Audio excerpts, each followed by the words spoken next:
ছোট বাচ্চা না মা, আমারও পছন্দ অপছন্দ তো থাকতে পারে। তুমি কি করে এমন একটা কাজ করতে পারলে আমাকে না জানিয়ে? দেখো জাঙ্কুক, আজ অব্দি আমি তোমার কাছে কিচ্ছু চাইনি, তবে আজ চাইছি। ওই মেয়েটাকে বিয়ে করার জন্য রাজি হয়ে যাও। আমাকে তুমি ইমোশনালি ব্ল্যাকমেল করছো মা।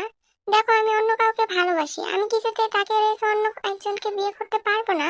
ইম্পসিবল মা। বলেই জাঙ্কুক বেরিয়ে যেতে নিল। মিসেস জিন বলে ওঠে, এই বিয়েতে রাজি না হলে তুমি আমার মরা মুখ দেখবে জাঙ্কুক। যে ছেলেকে একা নিজের সবটুকু দিয়ে মানুষ করলাম, সেই ছেলের কাছে যদি আমার চাওয়া পাওয়ার কোনো দাম না থাকে, তাহলে বেঁচে থেকে কি করবো আমি?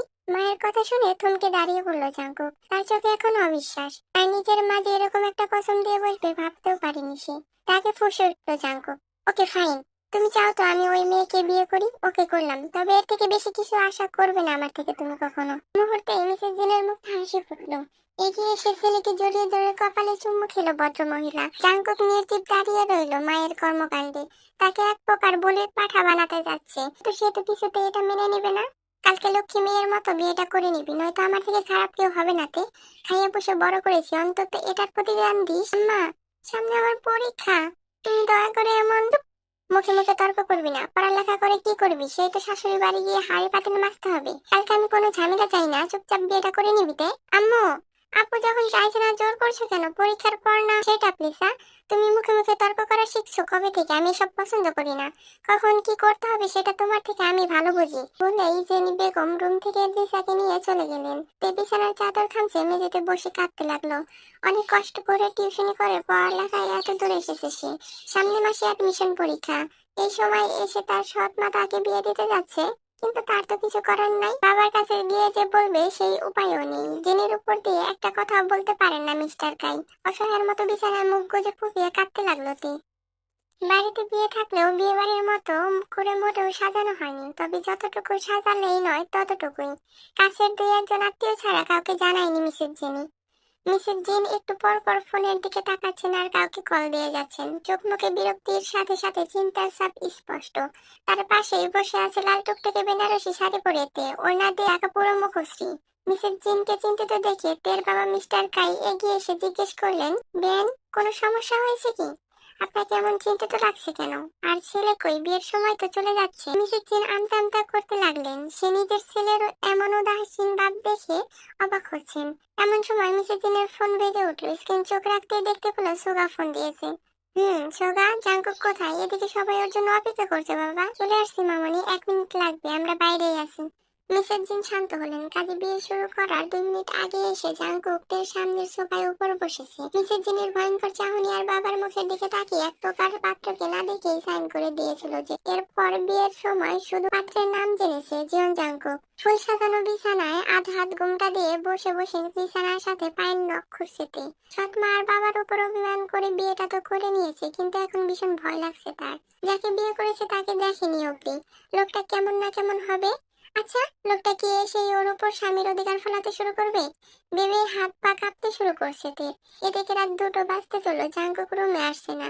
ভয়ে এর সাথে সাথে এবার বিরক্তি লাগা শুরু করেছে তের। কখন থেকে ভারী জিনিস পরে বসে আছে তে। বিয়ের শাড়ি সাজ সব খুলে সুতির কাপড় পরতে চেয়েছিল তে, কিন্তু জাঙ্কুকের বন্ধু সুগার বউ জিমিন বলছে বাসর রাতে নাকি স্বামী এসব খুলে দেয়, তাই কোনোভাবেই খুলতে দেয়নি। আরো অনেক কথাই বলেছে জিমিন, যেগুলো শুনে তের কান দিয়ে এক প্রকার গরম ধোঁয়া বের হয়েছে বলা যায়। দরজা খোলার শব্দে ভাবনার মধ্যে ছেদ পড়লো তের।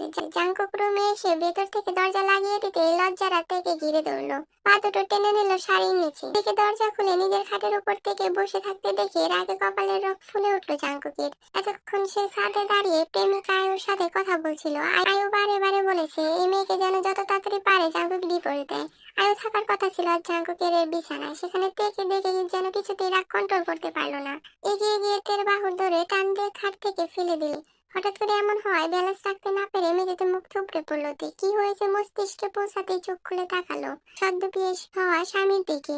না, নিঃসন্দেহে এ কোনো রাজ্যের রাজকুমারের থেকে কম নয়, তবে এর থেকে বেশি আর কিছু ভাবতে পারলো না। জাঙ্কুক এক প্রকার হিংস্র বাঘের ন্যায় তের গাল চেপে ধরে বলল, আমাকে বিয়ে করার শখ না তোর?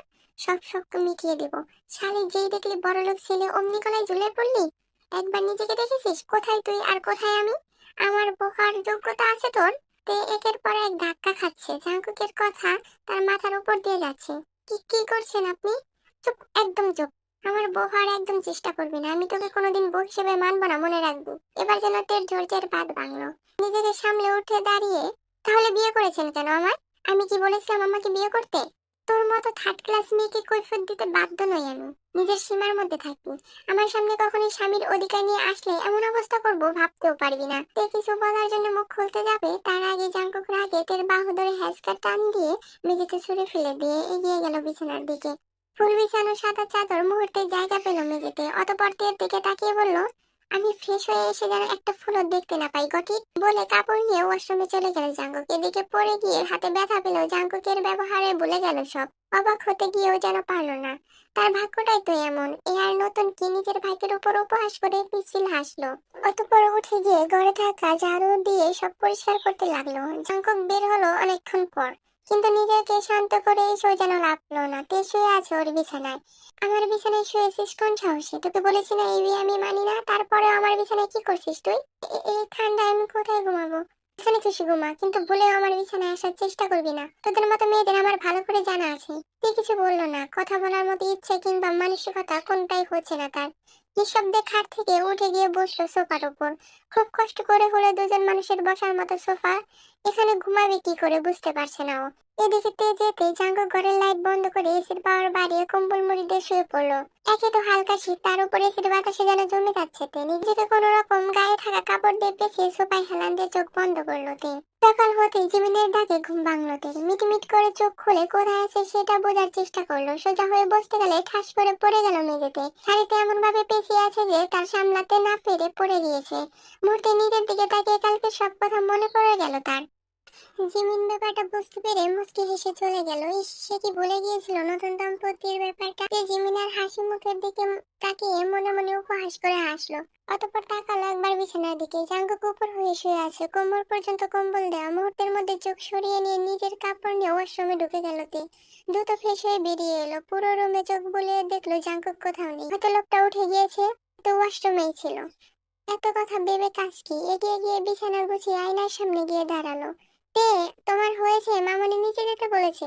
রুমের দিকে আস্তে আস্তে বলছিল জিমিন। তে আয়নার সামনে থেকে এগিয়ে এসে দাঁড়াতেই জিমিন বলল, সে কি ভাবি আপনি থ্রি পিস পরেছেন কেন? আজকে তো বাড়িতে মেহমান আসবে, তাছাড়া অনেক প্রতিবেশীরা অলরেডি আপনাকে দেখার জন্য এসে বসে আছে। তাড়াতাড়ি একটা শাড়ি পরে নেন তো। কিন্তু আমি তো শাড়ি পরতে পারি না ভাবি। ব্যাপার না, আমিও নতুন নতুন পারতাম না। আপনি বরং ব্লাউজ আর পেটিকোটটা বদলে আসুন, আমি পরিয়ে দিচ্ছি। তে সম্মতি দিতে জিমিন এগিয়ে গিয়ে লাগেজ থেকে একটা মেরুন রঙের সুতির শাড়ি বের করে খাটের উপর রাখলো। অতঃপর ব্লাউজ আর পেটিকোট দিয়ে ওয়াশরুমে পাঠিয়ে দিল চেঞ্জ করতে। জিমিন ভাবি, নিচে মা আপনাকে ডাকছে, তুমি যাও রোজ, আমি তেকে নিয়ে আসছি একটু পর। তাড়াতাড়ি যেতে বলেছে ভাবি, তুমি বরং শুনে আসো, এসে না হয় তে ভাবিকে নিয়ে যেও। বলেই রোজ চলে গেল। এদিকে তের আসতে দেরি হচ্ছে দেখে, তে আমি একটু নিচে থেকে আসছি বোন, তুমি ততক্ষণে ব্লাউজ আর পেটিকোটটা পরে বাইরে এসো, বলেই নিচে চলে গেল জিমিন। কিছুক্ষণ পর তে বেরিয়ে দেখলো জিমিন এখনো আসেনি। দরজা আটকানো দেখে জিমিন বাইরে থেকে আটকে গেছে ভেবে নিল। এগিয়ে গিয়ে দাঁড়ালো আয়নার সামনে। আয়নার দিকে তাকিয়ে নিজের প্রতিবিম্ব দেখে থমকালো তে। আজকে কেমন অন্যরকম লাগছে তাকে। কোনোদিন এইভাবে নিজেকে দেখা হয়নি, তাই হয়তো আজকে অন্যরকম লাগছে। তে বিছানার উপর থেকে শাড়িটা তুলে বাদ সরিয়ে নিজে নিজে পরার চেষ্টা করতে লাগলো, কিন্তু কোন দিক থেকে শুরু করবে সেটাই বুঝতে পারছে না। এদিকে রুমে এসে ওয়াশরুম বন্ধ দেখে বেলকনিতে গিয়ে দাঁড়িয়েছিল জাঙ্কুক।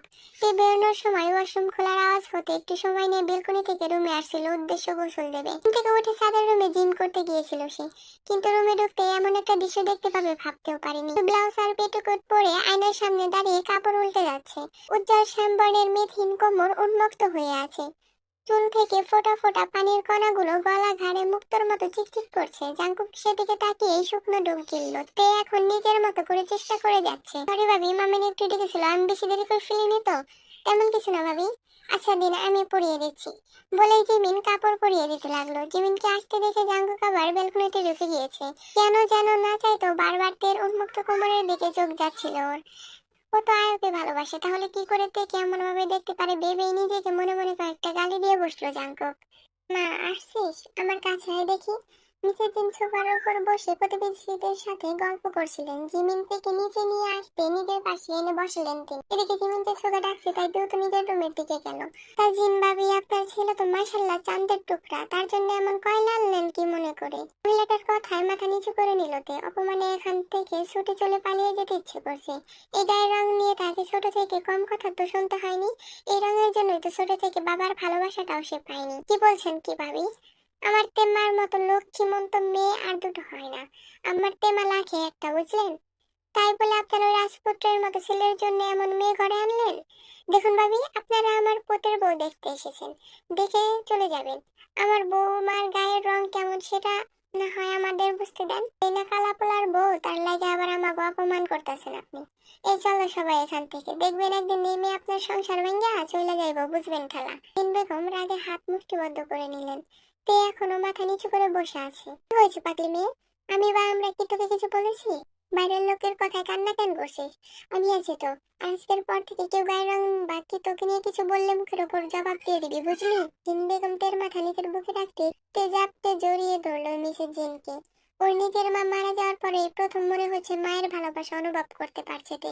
বিয়ের পর স্বামীর ভালোবাসা পায়নি তো কি হয়েছে? আল্লাহ যে ওকে এত বড় একটা নিয়ামত দিয়েছে। পাগলি মেয়ে আমার, কান্না কেন করছস? এবার যা তো, জাঙ্কুকের জন্য এক কাপ কফি বানিয়ে দিয়ে আয়। ছেলেটা আমার সকাল সকাল কফি না পেলে বাড়ি মাথায় তুলে নেবে। আমি? তুই না তো কে যাবে? এক মিনিট, তোদের মধ্যে কি? না না মা, সব ঠিক আছে, উনি আমার সাথে কোনো রকম খারাপ ব্যবহার করেনি। মিসেস জেন তৃপ্তির হাসি হাসলেন। উপর থেকে দেখে নিচে নামার সময় কুড়িয়ে হাঁটতে দেখে ধরেই নিয়েছিলেন সব ঠিক হয়ে আছে। এখন তের কথায় নিশ্চিত হলেন। যাক, ছেলেটার যে বিয়েটা মেনে নিয়েছে এই অনেক। সেটাই ইতস্তত হয়ে উঠে গেল তে। ওর রাতের কথা ভেবেই ভয় করছে, যদি ওকে কফি নিয়ে যেতে দেখে লোকটা রেগে যায়। তে কফি নিয়ে রুমের বাইরে দাঁড়িয়ে আছে। দরজা ফাঁক করে দিয়ে একবার মাথা ঢুকে দেখলো জাঙ্কুক সোফার উপর ল্যাপটপে কিছু একটা করছে। নিজেকে স্থির করে ধীর পায়ে এগিয়ে গিয়ে দাঁড়ালো জাঙ্কুকের সামনে। আপনার কফি। জাঙ্কুক ভ্রুকুচকে তাকালো তের দিকে। মায়ের জায়গায় তেকে কফি আনতে দেখে কিছুটা রেগে গেল সে, কিন্তু মুখে কিছু না বলে হাত বাড়িয়ে দিল। তে জাঙ্কুকের হাতে কফির মগ দিতে ইচ্ছে করে জাঙ্কুক হাত আগলা করলো। মুহূর্তের মধ্যে মেঝেতে পড়ে গরম কফির অর্ধেকের বেশি ছিটকে পড়লো তের পায়ের ওপর, সাথে কফির কাপ। তে ব্যথায় কুকড়ে এক ধাপ পিছিয়ে গেল, চোখ বন্ধ করে ফেললো। এদিকে জাঙ্কুক পাকা এসে রাগ মিশ্রিত কণ্ঠে বলল, কাজ যদি নাই করতে পারোস তাহলে সেটা করতে যাস কেন? দিলে তো কাপটা ভেঙে, সকাল সকাল মেজাজটাই নষ্ট করে দিলি, যত সব। এগুলা পরিষ্কার করে দ্রুত আরেক গ্লাস কফি বানিয়ে নিয়ে যা। জাঙ্কুকের কথা শুনে মুহূর্তে পায়ের ব্যথা ভুলে চোখ তুলে তাকালো জাঙ্কুকের দিকে। এদিকে জাঙ্কুক কথাগুলো বলে আবার ল্যাপটপে টাইপ করতে বিজি হয়ে গিয়েছে। তে দেরি না করে দৌড়ে ওয়াশরুমে গিয়ে পানির ট্যাপ ছেড়ে পা ভিজিয়ে দিল। কাপ পড়া জায়গায় কেমন কালচে রং ধারণ করেছে, কফি পড়া জায়গাটুকুতে লালচে আভা ফুটে উঠেছে। এগুলো কে পরিষ্কার করবে? ওখানে গিয়ে কি মশা মারছিস? বাইরে থেকে জেকের এমন কর্কর শব্দ শুনে তের ইচ্ছে করছে সামনে থাকা বালতিটা দিয়ে একটা বাড়ি মেরে শয়তান লোকটার মাথা ফাটিয়ে দিতে। একটু কি মায়া দয়া নাই? পায়ের জ্বালা কমতে লেকড়া ভিজে ফ্লোর মুছতে মুছতে জাঙ্গু কিছু মতো গালি দিচ্ছে তে মনে মনে। এদিকে পায়ের অসহ্য জ্বালা করছে, তার উপরে এই লোকের এমন ব্যবহার দেখে গলা টিপে মেরে ফেলতে মন চাচ্ছে লোকটাকে। আর দুটো দিন থেকে গেলে হয় না জিমিন মা? মামনি, আম্মা একটু অসুস্থ, জিমিনকে না হয় পরে এক সময় এনে দিয়ে যাব। আচ্ছা বাবা, সাবধানে যাও। বাড়িতে গিয়ে ন্যান্সির কি অবস্থা কল করে জানিও আমায়। আমি বাড়িতে গিয়ে ভিডিও কলে কথা বলে দেবো মামনি, টেনশন নিও না তো এখন। আসি মামনি, সাবধানে থাইকো। তে ভাবি সাবধানে থাকবে না। আর আমার দেবরটাকে একটু, লাস্টের কথাটা একটু নিচু কণ্ঠে বললো জিমিন। তে একটু লজ্জা পাওয়ার ভঙ্গিতে মাথা নাড়লো। জিমিনটা বেরিয়ে যেতে মিসেস জিন থেকে উদ্দেশ্য করে বলল, তে মা, জাঙ্কুক কোথায় গিয়েছে কিছু জানো? তে মনে মনে বলল, তোমার ওই জল্লাদ পোলা কখনো কই যায় আমায় কি বলে যায় নাকি? দেখো প্রেমিকার সাথে কোন চিপাই দিয়ে বসে আছে। কিন্তু জিন বেগমের দিকে তাকিয়ে মাথা নেড়ে না বোঝালো। ছেলেটা কি যে করে না, রাত 10টা বাজতে চললো, এখনো বাড়ি ফেরার নাম নেই। তুমি গিয়ে শুয়ে পড়ো মা, আমি বরং উনি আসলে খাবার বেড়ে দেবো। বেগম না চাইলেও তে এক প্রকার জোর করে ঘুমাতে পাঠালো। অতঃপর সোফার ওপর বসে অপেক্ষা করতে লাগলো জাঙ্কুকের জন্য। জাঙ্কুক বাড়িতে এলো রাত 1:30টার দিকে। ততক্ষণে তের চোখ লেগে এসেছিল।